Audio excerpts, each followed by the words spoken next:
It is very important to start with yourself. Welcome to another installment dedicated to the mysteries of the human body. Why is it so important to start with yourself? This sentence often appears in connection with reflections on the transformation of our world. But believe me, it hides a very profound truth. And that truth is hidden inside our bodies. And why a human battery? Because electricity is the essence of our body as a carrier. It is important because it sets our bodies in motion. We call this the manifestation of life.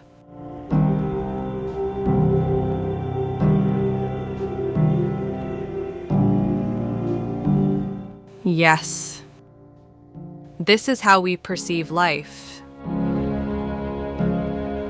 The electrical, magnetic, and plasma manifestation of life in matter. By the way, did you know that the human body contains trace amounts of gold? Gold is a superconductor and is probably important in the body for transmitting electrical impulses between nerve endings.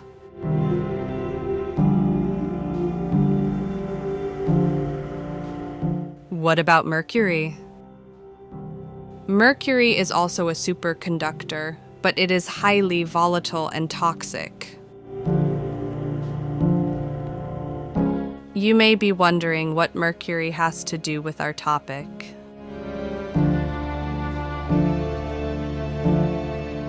Mercury in the form of mercurous chloride, called thiamersal, was widely used as a preservative in vaccines.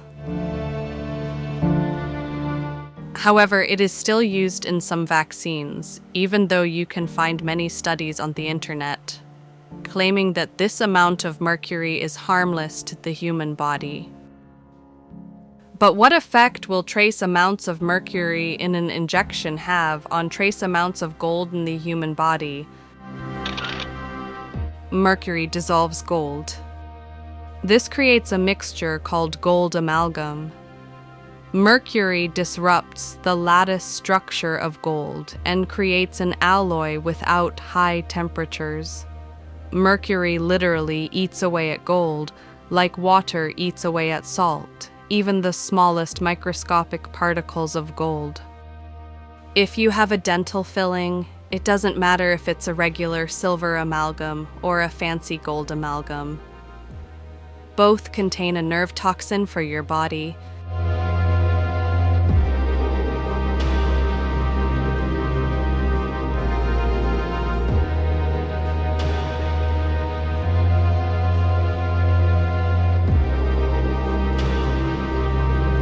I have thought a lot about this problem, especially about why the number of people with Alzheimer's disease or autism in children is constantly growing. These are all neurological disorders. In adults, mercury is still used in solutions against hepatitis B. Let's look at one example of mercury and gold that is being concealed. It comes from ancient Chinese history.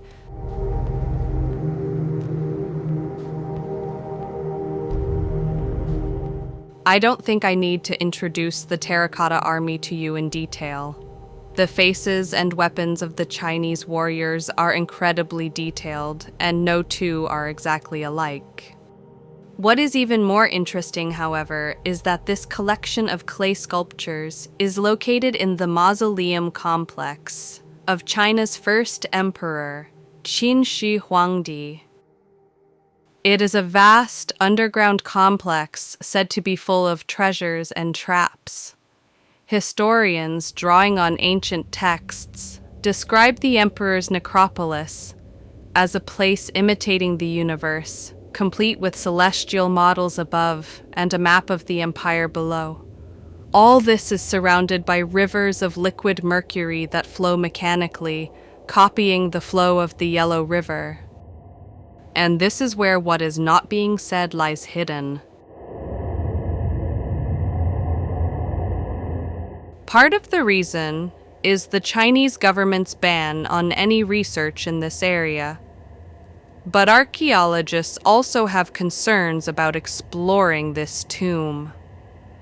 The reason is the enormous mercury contamination of the soil, which comes from the tomb. However, even riverbeds contain trace amounts of mercury, because some of it has seeped into the surrounding soil and some has evaporated. Where did it go wrong?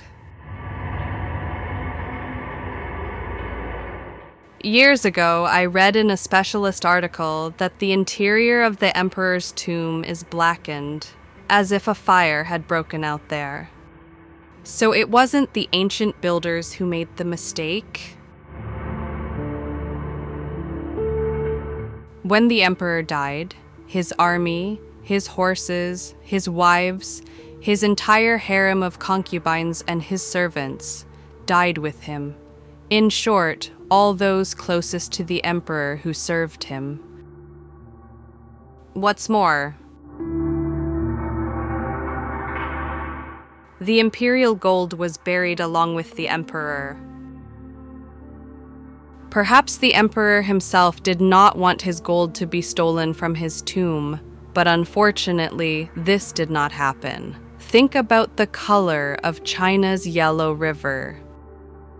The emperor ordered all his gold to be dissolved in mercury after his death, and had the resulting gold amalgam used to fill the riverbed in his tomb. The river therefore never flowed and was static. It must have been an incredible sight, considering the tons of gold, even despite the loss of priceless gold artifacts that were swallowed up by the mercury. The emperor's dream of an afterlife filled with gold did not come true. The emperor's tomb was robbed, just like many other royal tombs around the world.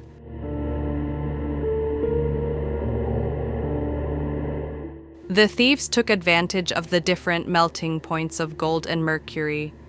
They lit fires, the mercury evaporated, and gold nuggets remained in the beds of the Imperial River.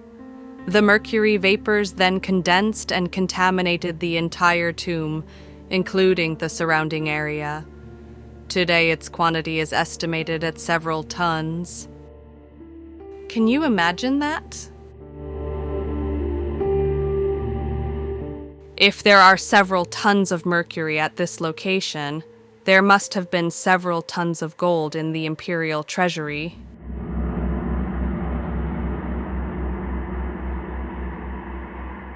And that is the whole secret of Emperor Qin Shi Huang, which is not talked about. Although conspiracy theorists discuss mercury in the tomb as fuel for space rockets, and there are other similar considerations, the truth is simple and clear.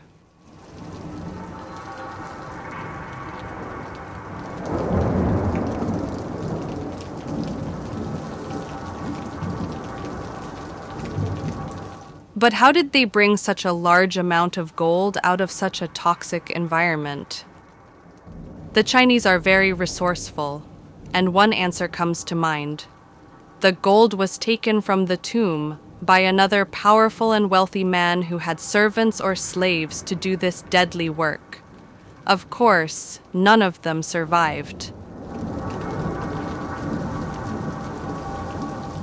Many facts are hidden from us, and unfortunately, people accept false information without question, without verifying it themselves.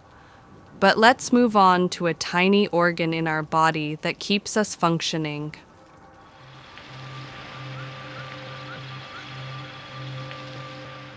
Human cell. Human cells are the building blocks and functional units of our body. They originate from a single cell in the mother's egg, called a zygote. In the video, you can see a fertilized egg that is just beginning to divide. We call these cells blastocytes, and they are the future building blocks of the body.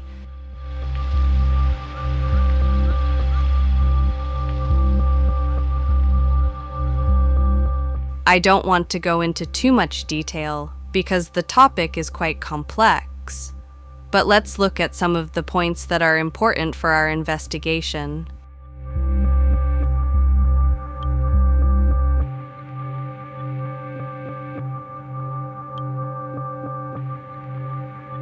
A human cell consists of an outer cell membrane, cytoplasm, and nucleus. Among other things, the cytoplasm contains organelles called mitochondria with mitochondrial DNA, which will be of particular interest to us. In the image, you can see the cell nucleus at the bottom center, surrounded by mitochondria. Each of these mitochondria provides energy for our body and has its own enclosed DNA. This DNA is called mitochondrial DNA. It is a closed circle and carries its own information. As a layman, I have to ask, why does the human body have dual information? The classic DNA helix, which has an open shape and carries genetic information from both the mother and father. Mitochondrial DNA, which is enclosed in a circle inside organelles and surrounded by a cell membrane. It carries information only from the mother. Mitochondria are essentially only obtained from the mother. Sperm also contains mitochondria, but only with enough energy to reach the egg. Once it reaches its destination, an electrical micro-discharge occurs because the mother's egg destroys these mitochondria.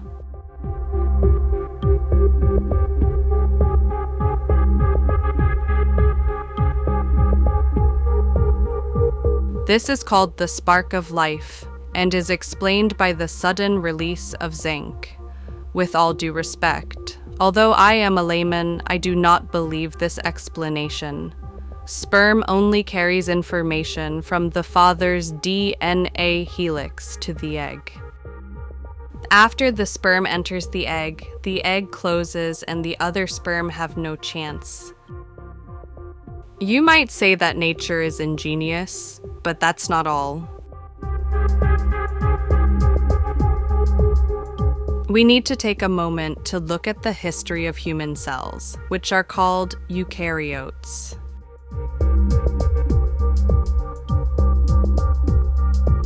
Let's take another look at mitochondria with circular mitochondrial DNA, which carries its own information from the mother. It is very similar to what is known as a prokaryote. We will work our way through this, not on the basis of scientific explanations, but on the basis of what the Bible and certain artifacts on Earth suggest, even though it may seem like nonsense to you. But there are things that our minds cannot comprehend, either because we cannot see them or because our world is so different from how our brains decode it. I'm talking about nonsense, but today it's called hoaxes, misinformation, and conspiracy theories. Is that right?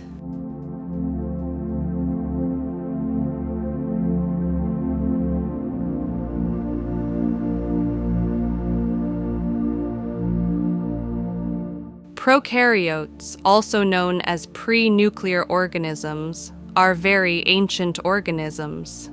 They are probably the oldest cellular organisms on Earth. They do not form any tissues and contain nucleic acid, which carries genetic information. It consists of a single large DNA molecule that is enclosed in a circle, just like human mitochondria.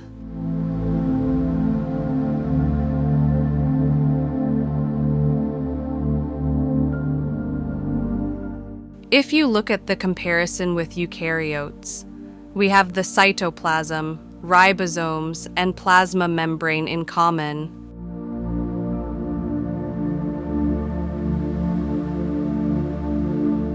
The nucleus of a eukaryotic cell is identical to that of a prokaryotic cell, but in a prokaryotic cell, this nucleus contains circular DNA. Science assumes that during evolution, these prokaryotes became mitochondria enclosed in eukaryotic cells.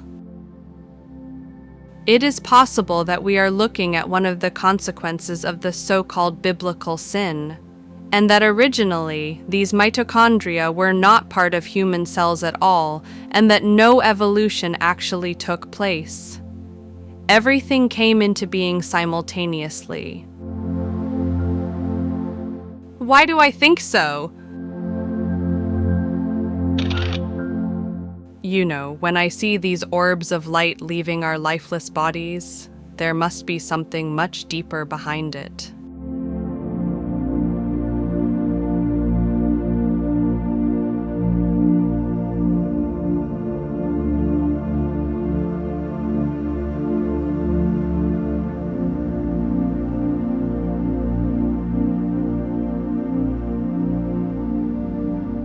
By the way, look at that incredible drawing. Our consciousness retreats into this sphere, which we see as the light at the end of the tunnel. But before that happens, we will experience this reality in a material form.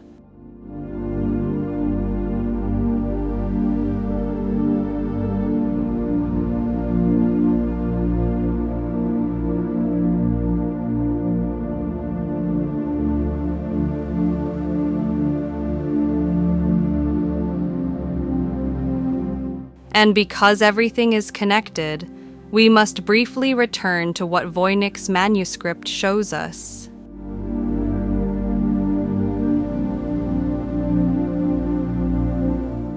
You surely remember the strange flowers and their central pistils.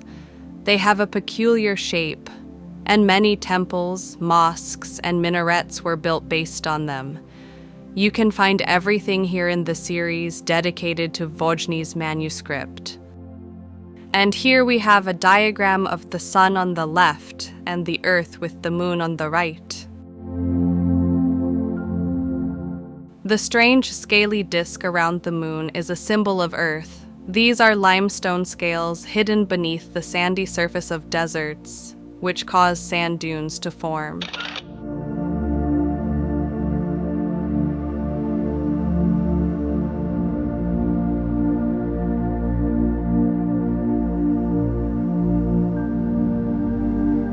Female orbs come from Mother Earth. Solar orbs with masculine energy come to Earth from the sun.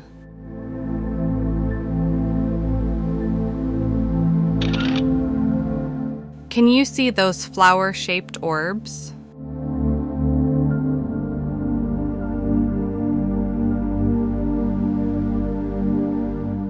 And here we have a female orb emerging from the center of a strange flower. And note that this flower has all the attributes of the US flag.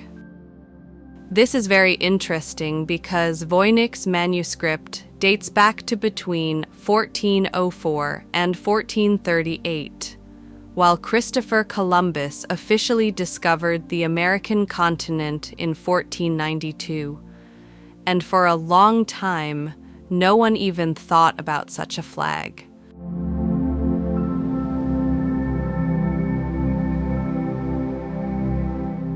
It occurs to me, if human gender were determined by this energy from the sun and the earth, what would be the purpose of the male Y chromosome? Perhaps this chromosome carries the information for creating the male body, but the male orb carries the male spiritual essence. After conception, a human being develops as a female.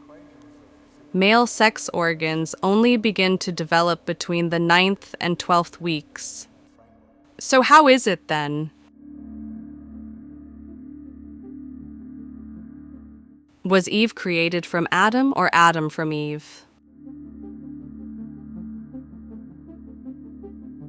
It's like asking whether the chicken or the egg came first.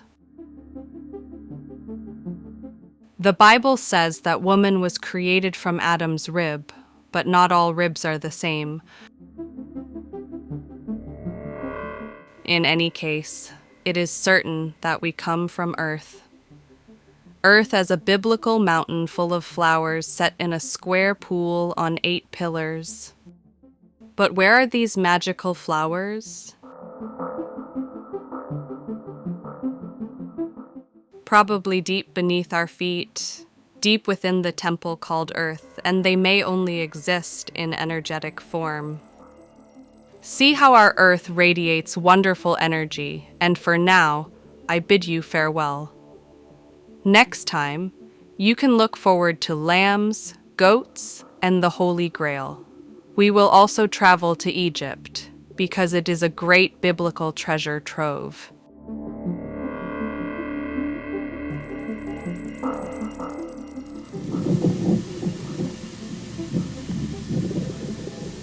Right over here, to the north.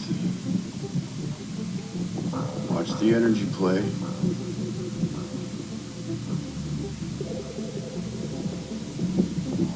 Northern Lights. April 21st, 2024.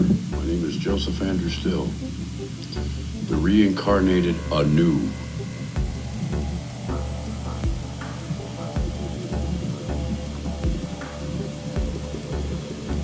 Many more names than that.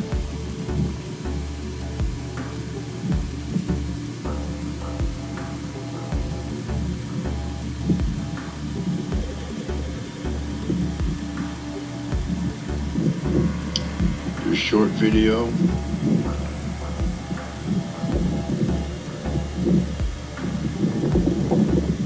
See the energy dancing.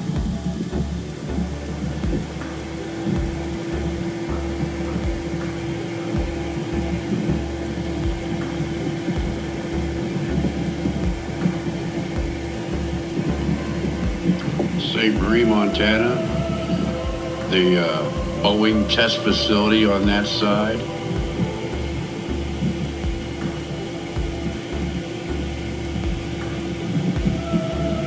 Get the energy. St. Marie right there.